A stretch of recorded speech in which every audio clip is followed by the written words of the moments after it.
ICI Special Advisor at dating PNP Chief Azurin wala raw sasantuhin sa investigasyon sa maanomalyang flood control project. Brigada Jigo Boy, Custodio, ibrigada mo! Brigada Live Report! Sa pagharap ni ICI Special Advisor, former PNP Chief Rodolfo Azurin sa komisyon ngayong araw, nagkaroon sila ng information briefing. Simula sa susunod na linggo, mag-iinspeksyon na si Azurin sa mga flood control projects ng pamahalaan kasama si DPWH Secretary Vince Dizon. Sa nadiskubring 421 ghost projects sa buong bansa, wala pang lugar kung alin ang uunahing inspeksyonin ni Azurin.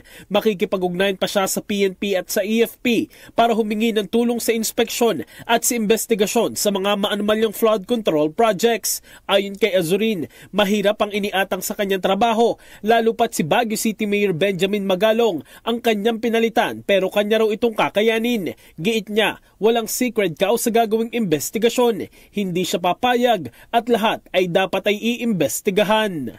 In the heart of changing lives, ako si Brigada Jigo Custodio ng 105.1 Brigada News of Manila, the Music and News Authority. Ang bahaging ito ay hatid sa atin ng Fast Relax. Tanggal ang sakit, ora mismo.